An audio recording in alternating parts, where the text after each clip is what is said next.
তেজগাঁ থেকে সংবাদ সন্ধ্যা নিয়ে আপনাদের সামনে আছি আমি সুমনা সিং। গায়কবাদ একবার জানিয়ে দিব বার্তা কক্ষের সবশেষ খবর। বরিশালে বাস অটোরিকশা সংঘর্ষে ছাত্রী সহ নিহত 7, 5 জেলায় সড়কে আরও 5 জনের মৃত্যু।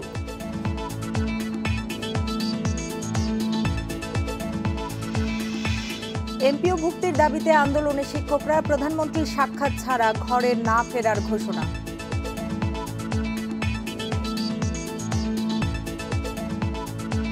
আপনাদের সমস্যার সংকট আর সম্ভাবনার কথা বলুন, লিখুন আমাদের ফেসবুক পেজে। আপনাদের কথা নিয়ে আসবো খবরের শেষ অংশে। কায়কবাদ, প্রতিদিনই কিন্তু সড়ক দুর্ঘটনা বাড়ছে, প্রতিদিনই প্রাণহানি হচ্ছে। এই যে এত সুপারিশ, এত আন্দোলন, এটি কিছুতেই থামছে না। আজকেও যদি আপনি দেখেন যে 6 জেলায় 12 জন নিহত হয়েছেন এবং এর মধ্যে বরিশালেই 7 জন নিহত হয়েছে। আগে আমরা সবসময় দেখতাম যে আমাদের দেশে রবি থেকে বৃহস্পতি অর্থাৎ ওয়ার্কিং ডেগুলি যেগুলি আছে সেখানে মানুষ নিহতের সংখ্যা খুব কম হতো, কিন্তু এখন দেখছি সেই সময়টাও অনেক বেড়ে যাচ্ছে।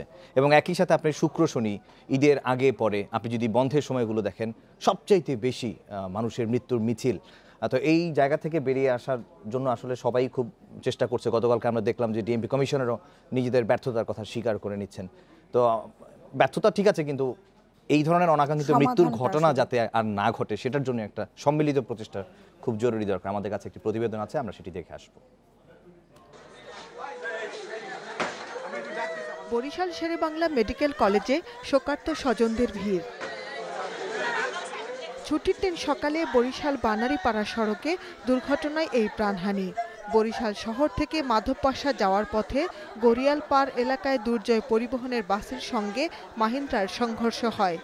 আমরা গিয়ে দেখি যে একটা বাস এবং মাহেন্দ্র মুখোমুখি সংঘর্ষ আছে, এখানে প্রচুর রক্ত। আমরা একজন রোগীকে আমরা ক্রিটিক্যাল ছিল তাকে উদ্ধার করেছি, আর স্থানীয় লোকজন বাকি রোগীদেরকে মাহেন্দ্রর মাধ্যমে হাসপাতালে পাঠিয়েছে। ঘটনাস্থলেই প্রাণ হারান মাহিন্দ্রার যাত্রী, বরিশাল সরকারি বিএন কলেজের শিক্ষার্থী শিলা রানী, মানিক শিকদার ও মোহাম্মদ খোকন। হাসপাতালে নেয়ার পর সেখানে মারা যান মাহিন্দ্রার চালক সুহেল মিয়া ও অন্যরা।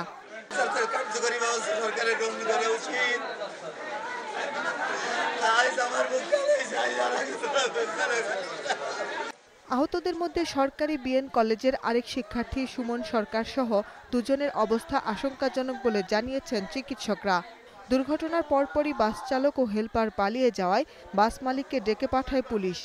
ঘটনার তদন্তে জেলা প্রশাসনের পক্ষ থেকে গঠন করা হয়েছে কমিটি। গাড়ির ভেতরে আমরা তাদের কোনো কাগজপত্র পাইনি, তবে আমরা মালিককে খুঁজে বের করার চেষ্টা করছি। মালিককে খুঁজে পেলে তাকে আমরা কাগজপত্র হাজির করার জন্য নির্দেশ দিব। যদি ব্যর্থ হয় তাহলে পরবর্তীতে আমরা আইনানুগ ব্যবস্থা নিব। আমাদের অতিরিক্ত জেলা ম্যাজিস্ট্রেট আহ্বান করে একটা তদন্ত কমিটি করবো আমরা। এখানে যদি দেখা যায় কোনো দরিদ্র লোক থাকে তাদের দাপন কাপন সহ আমরা আর্থিক সহযোগিতা করব। আর সড়কে দুর্ঘটনা বন্ধের জন্য জেলা প্রশাসন থেকে কঠোর পদক্ষেপ গ্রহণ করা হবে। এদিকে সকালে ঢাকা মেডিকেল কলেজ হাসপাতাল থেকে খুলনাগামী একটি লাশবাহী অ্যাম্বুলেন্স মাগুরা যশোর সড়কে নিয়ন্ত্রণ হারিয়ে খাদে পড়ে যায়। আহতদের মাগুরা সদর হাসপাতালে নেওয়া হলে চালক আবুল হোসেন মারা যান। এছাড়া সড়ক দুর্ঘটনায় ঢাকার ধামরাই, নরসিংদী, মানিকগঞ্জ ও নাটোরে 4 জন নিহত হয়েছেন। Shahnaz Parvin, Independent News. সড়ক দুর্ঘটনার বিষয়ে আরো জানাতে বার্তা কক্ষ থেকে যোগ দিয়েছেন সহকর্মী হাসান মিসবা। মিসবা, সড়কে প্রাণহানি কমছে না কেন, বিশেষজ্ঞরা কি বলছেন? আপনার প্রশ্নের উত্তর দেওয়ার আগে আমি একটু দর্শকদের উদ্দেশ্যে একটি পরিসংখ্যান তুলে ধরি। সেটি হচ্ছে 2017 সালে 2916টি অ্যাক্সিডেন্ট হয়েছে, যেটি 2018 সালে হয়েছে 3512টি, এবং 2017 সালে মারা গেছে 3672 জন, যেটি 2018 সালে এসে হয়েছে 4076 জন। অর্থাৎ দুর্ঘটনার যে মিছিল, দুর্ঘটনার যে বিষয়টি, এটি কিন্তু বাংলাদেশে বেড়েই চলেছে এবং সেটি ঢাকায়ও যেমনভাবে বাড়ছে, ঢাকার বাইরেও একইভাবে বাড়ছে। এর প্রধান কারণ যদি ঢাকায় বলি, যে ঢাকায় প্রায় 250টির উপরে বিভিন্ন কোম্পানির পরিবহন এখানে চলাচল করে। পৃথিবীর কোনো দেশে একটি শহরে এতগুলো পরিবহন একসঙ্গে চলে বলে আমার জানা নেই, যেটি ঢাকা শহরে হয়। দীর্ঘদিন কিন্তু এখানে ফ্র্যাঞ্চাইজির একটি বিষয় দাবি তুলছেন সড়ক বিশেষজ্ঞরা, কিন্তু সেটি এখন পর্যন্ত শুধুমাত্র দাবির মধ্যেই সীমাবদ্ধ থেকে গেছে। তারা বলছেন যে ঢাকা শহরে সড়ক দুর্ঘটনার সবচেয়ে বড় কারণ এই ফ্র্যাঞ্চাইজিতে গাড়িকে না দেয়া। তার উজ্জ্বল দুটি উদাহরণ যদি বলি, যে হাতিরঝিলে ফ্র্যাঞ্চাইজির মাধ্যমে একটি পরিবহনে গাড়ি চলে এবং গত কয়েক বছর অর্থাৎ যখন থেকে হাতিরঝিলে গাড়ি চলাচল শুরু হয়েছে একটি দুর্ঘটনাও ঘটেনি। মিজবা, আমরা জানি যে এই উদ্যোগটি সবচেয়ে প্রথম আমরা আনিসুল হকের কাছ থেকে আমরা শুনেছিলাম যে ফ্র্যাঞ্চাইজি ভিত্তিক করা হবে এবং 195টা বাস কোম্পানিকে 5টি কোম্পানিতে রূপান্তর করে ঢাকা শহরকে এই যোগাযোগ ব্যবস্থাটাকে আধুনিকীকরণ করা হবে, কিন্তু সেটি কেন 2020 সাল নাগাদ বলছে মেয়র সাইদ খোকন? জি, আপনার প্রশ্নটা আরেকবার বলবেন। আপনার কাছে জানতে চাইছি, সড়কের নিরাপত্তার দাবিতে আন্দোলন শুরু হলে পুলিশের তৎপরতা আমরা দেখতে পাচ্ছি, কিন্তু তা অব্যাহত থাকে না কেন? আর ফ্র্যাঞ্চাইজি ভিত্তিক যে কথাটি আপনি বললেন যে 195টি বাস কোম্পানিকে 5টি কোম্পানিতে আনা হবে, সেটি কেন দেরি হচ্ছে? পুলিশের বিষয়টি বরাবর যেটি দেখা যায় যে পুলিশ আসলে যখন যেমন কিছুদিন আগে একটি অভিযানে আমি ছিলাম, সড়ক আন্দোলন হওয়ার পরে কিন্তু সেই অভিযানটি হয়েছে, তখনও অনেক ড্রাইভারকে যাদের লাইসেন্সই নেই সেটি আটক করা হয়েছে, অনেক ফিটনেসবিহীন গাড়ি চলে সেগুলো এখন রাস্তাঘাটে পাওয়া যাচ্ছে। অর্থাৎ মনিটরিংয়ের যে বিষয়টি সেটি কিন্তু জোরালোভাবে করা হয় না। লিন্দে বাংলাদেশ নামে একটি পরিবহন একটি সংস্থার প্রায় 130টি গাড়ি এই সারা বাংলাদেশে চলে। গত 1111 দিনে এই লিন্দে বাংলাদেশে কোনো গাড়ি কোনো ধরনের দুর্ঘটনায় পড়েনি।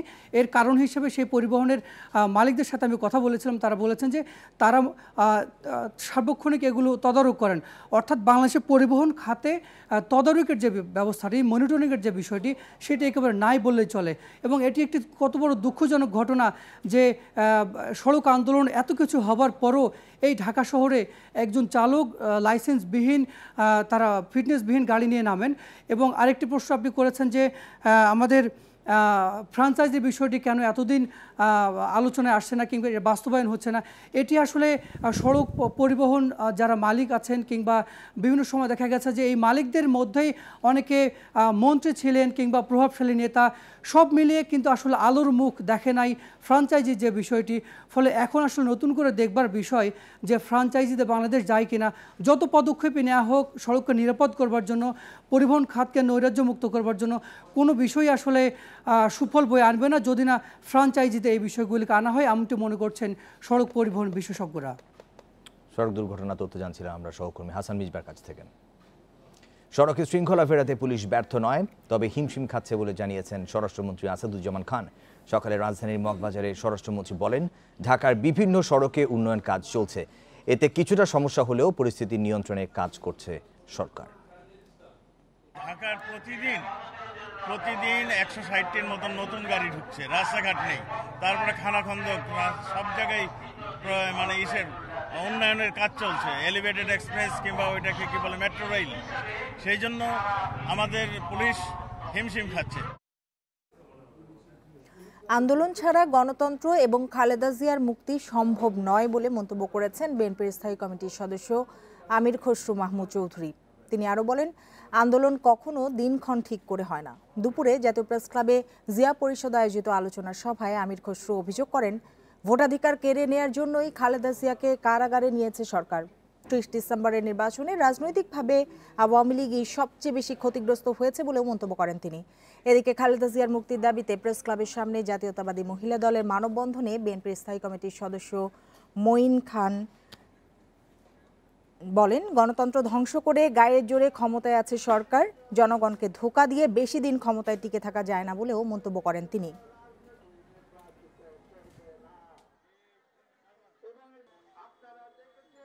বাংলাদেশ যদি বিশ্বের রোল মডেল হয়ে থাকে তাহলে কেন আজকে বিশ্বের সুখী দেশের তালিকায় বাংলাদেশ 10 ধাপ কেন নিচে নেমে গেল?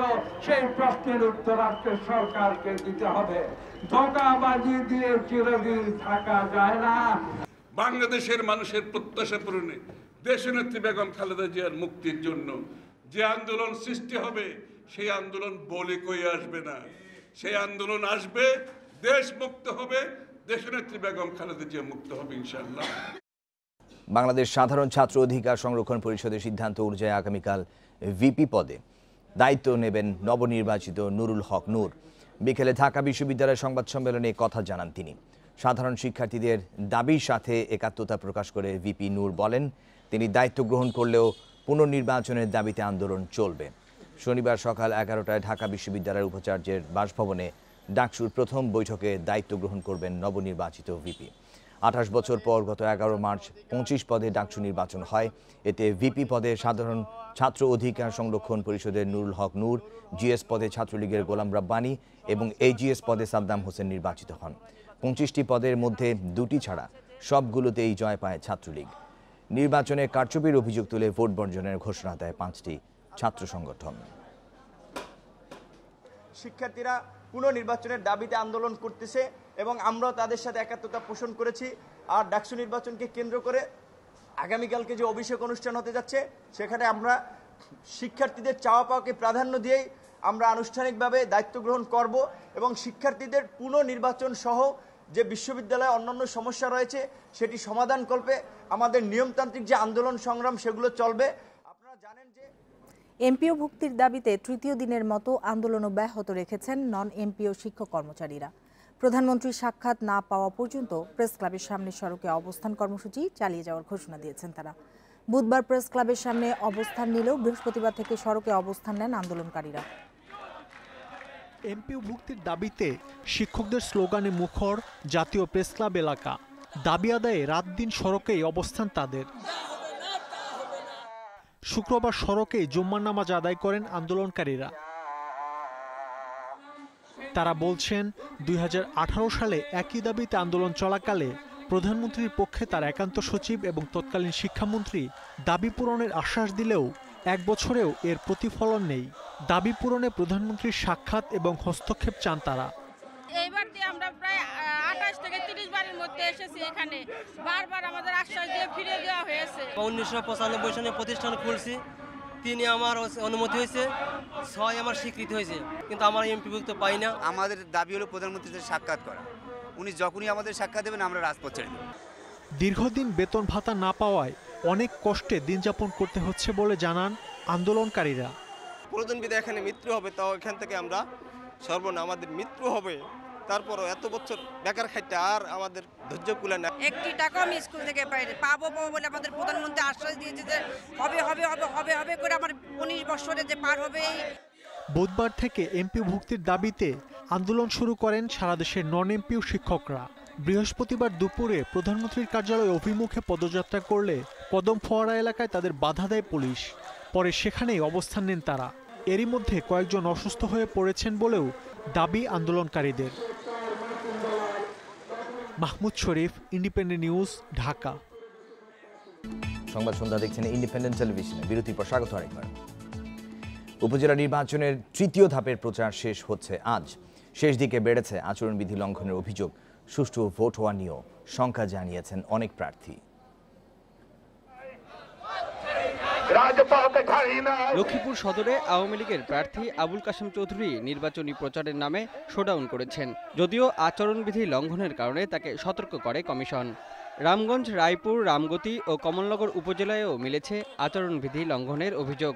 এর মাঝেও প্রার্থীরা দিয়ে যাচ্ছেন নানা প্রতিশ্রুতি। আমাদের এই সরকারের যতটুকু অসমাপ্ত কাজ আছে, বেশি নাই, যতটুকু আছে সেই কাজ আমরা ইনশাল্লাহ সমাপ্ত করব। বাল্যবিবাহ থেকে শুরু করে কমলনগর উপজেলায় পথে প্রান্তরে, বিশেষ করে আমার কমলনগর নদীমাতৃক এলাকা, কমলনগরে কৃষক জেলেদের প্রচুর সমস্যা আছে, সেই সমস্যার সমাধান করব। চাঁপাইনবাবগঞ্জের শিবগঞ্জে চেয়ারম্যান পদে 4 প্রার্থী থাকলেও লড়াইটা হবে আওয়ামী লীগ ও দলটির বিদ্রোহী প্রার্থীর মাঝে। তাদের পাল্টাপাল্টি অভিযোগে সুষ্ঠু ভোট নিয়ে তৈরি হয়েছে সংশয়। কুমিল্লার এসপির ভাইকে কিভাবে পাস করাবে?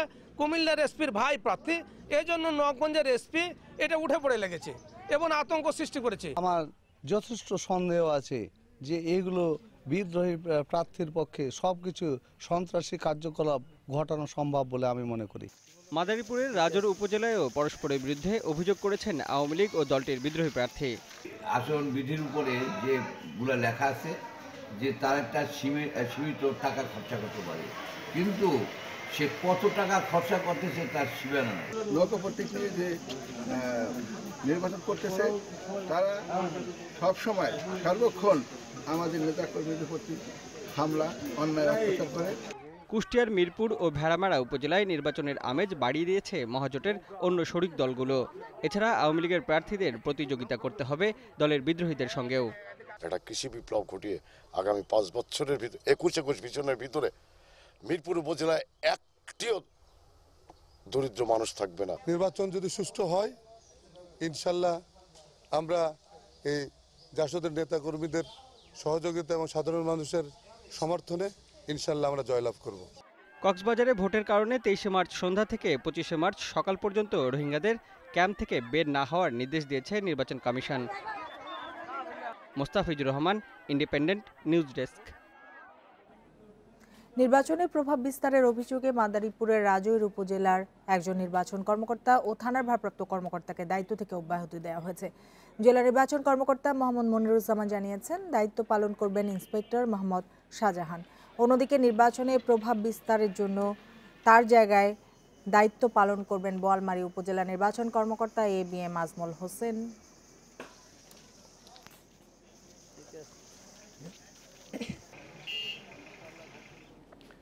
রাজধানীর মোহাম্মদপুরের জিনেভা ক্যাম্পে মাদক বিরোধী অভিযানের শতাধিক ব্যক্তিকে আটক করা হয়েছে।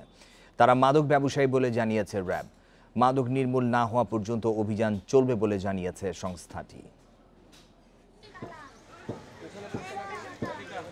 শুক্রবার ভোর রাতে র্যাবের 500 বেশি সদস্য ঘিরে রাখে জেনেভা ক্যাম্প। সকাল 6টায় শুরু হয় অভিযান। এতে সহায়তা নেওয়া হয় ডগ স্কোয়াডের। ক্যাম্পের ভেতরে সন্দেহভাজন বিভিন্ন স্থানে চলে তল্লাশি। এ সময় ইয়াবা, ফেন্সিডিল সহ জব্দ করা হয় বিপুল পরিমাণ মাদক। সকাল 10টায় শেষ হয় অভিযান। আটক হয় 100-র বেশি মাদক ব্যবসায়ী ও সরবরাহকারী।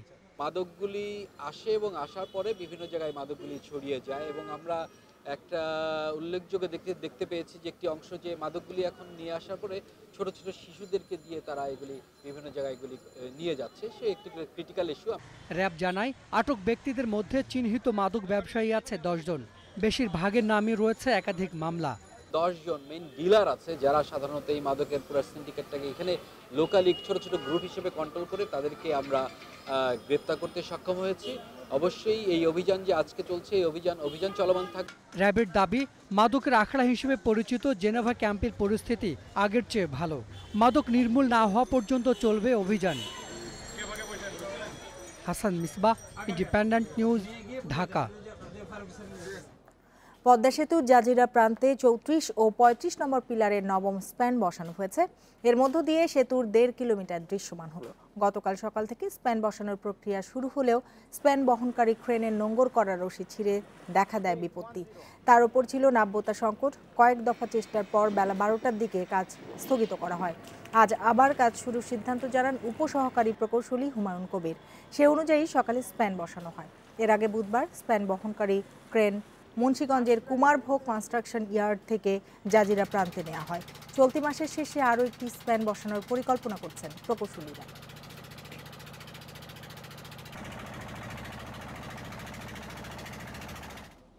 দেশের 10 জেলায় নতুন করে 351টি গণকবর, 200টি বধ্যভূমির সন্ধান পেয়েছে গণহত্যা, নির্যাতন ও মুক্তিযুদ্ধ বিষয়ক গবেষণা কেন্দ্র।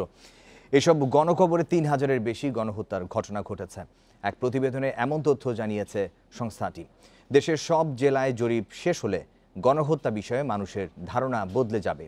71-এর গণহত্যার আন্তর্জাতিক স্বীকৃতি পাওয়া যাবে বলছেন গবেষকরা। মানবাধিকার জরিপের ভিত্তিতে জাতিসংঘ একটি প্রতিবেদন প্রকাশ করে 1982 সালে।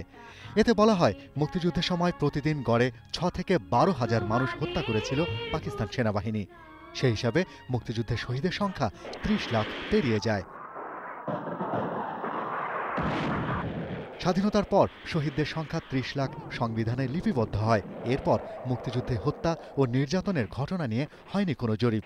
30-40 গুণ বেশি মানুষ মারা গেছে। এটা সম্পর্কে জাতি এবং পুরো বিশ্বকে জানানোর জন্য গণহত্যা জরিপটা দরকার। বাংলাদেশের ইতিহাস যাতে বিলুপ্ত না হয়ে যায়, যাতে এটা 1000 বছর বেঁচে থাকে, যাতে সবাই এটা জানতে পারে, সেজন্য আমার মনে হয় এটা খুবই দরকারি জানা। সত্যতা যাচাই করে জিনিসটা জানা আমাদের জন্য যতটুকু জরুরি, নতুন প্রজন্মের জন্য জরুরি। তবে মুক্তিযুদ্ধের শহীদদের সংখ্যা বাস্তবে আরও বেশি বলে দাবি করেছেন ইতিহাসবিদ অধ্যাপক মুনতাসির মামুন। এবছর বরিশাল, গাইবান্ধা, জামালপুর সহ 10 জেলায় জরিপের পাওয়া গেছে আরও 263 নির্যাতন কেন্দ্র। 20টি জেলায় 4টির হিসাব হচ্ছে 6574। তাহলে 64টা সংখ্যা, এই সংখ্যা কত দাঁড়াবে? আমি যেটা বলতে চাচ্ছি, গণহত্যায় 30 লাখ তো আছে, কমপক্ষে এখন বলতে হবে 30 লক্ষেরও বেশি মানুষ বাংলাদেশে শহীদ হয়েছে। মুক্তিযুদ্ধে সংগঠিত অনেক হত্যাকাণ্ডের কথা অজানা রয়ে গেছে। এই ইতিহাস তরুণ প্রজন্মকে জানাতে হবে, সেই সাথে পাকিস্তানি সেনাবাহিনীর এই নৃশংস নির্যাতনের খবর জানাতে হবে বিশ্বকে। বহু হত্যাকাণ্ড হয়েছে, কতজন বহু পরিবার আছে যে 30 লক্ষ সংখ্যা যেটি বলছে, যেটি নিয়ে সংখ্যার বিতর্ক হয়। এই সংখ্যা যদি আমরা সঠিকভাবে নিয়ন্ত্রণ করে মৃত্যুর হার অনেক বাড়বে। www.genocidemuseum.bd.org নামে এই ওয়েবসাইটে এখন থেকে জানা যাবে ৭১-এর গণহত্যার অপ্রকাশিত সব তথ্য। Shahriar Anirban, independent news, Dhaka. তাদের সমস্যা, সংকট আর সম্ভাবনার কথা জানতে চেয়েছিলাম। হাসিফ ফতুল্লাহ নারায়ণগঞ্জ থেকে বলছেন, আমার এলাকায় মাদক সেবন ব্যাপক হারে বৃদ্ধি পেয়েছে। ব্যবসায়ীরা কোনো আইন তোয়াক্কা না করে মাদক ব্যবসা করে যাচ্ছেন। এ বিষয়ে সরকারের দ্রুত হস্তক্ষেপ কামনা করেছেন তিনি। আমার কাছেও বেশ কিছু এসেছে। আসাদ বলছেন, বগুড়া থেকে লিখেছেন, আমাদের গ্রামে এলাকার লোকজন মিলে 2015 সালে একটি পাঠাগার স্থাপন করেন আপনারা। পাঠাগারে 300 বই রয়েছে, আরও বই দরকার। এই ব্যাপারে ইন্ডিপেন্ডেন্ট টেলিভিশনের মাধ্যমে সুধী মহলের সদয়ে দৃষ্টি আকর্ষণ করেছেন আপনারা। ফরহান খুলনা থেকে বলছেন, আমাদের এলাকায় নদী পারাপারের জন্য ঝুঁকিপূর্ণ কাঠের সাঁকো ব্যবহার করা হচ্ছে, যা মাঝে মধ্যেই ভেঙে যায়। সাঁকোর বদলে পাকা ব্রিজ হলে আমাদের ভোগান্তি কমবে। এই সমস্যার দ্রুত সমাধান তিনি আশা করেছেন। দর্শকদের ধন্যবাদ জানাতে চাই তাদের চিঠিগুলোর জন্য। শেষ করব সংবাদ সন্ধ্যা। যাওয়ার আগে শিরোনাম জানিয়ে দিচ্ছি আরেকবার। বরিশালে বাস অটোরিকশা সংঘর্ষে ছাত্রী সহ নিহত 7। 5 জেলায় সড়কে আরও 5 জনের মৃত্যু।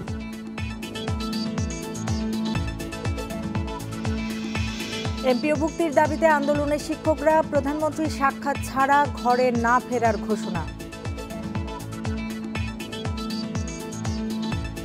এই ছিল আজকের সংবাদ। একটু পর ফিরছি নিবেনের সংবাদ নিয়ে। দেখার আমন্ত্রণ।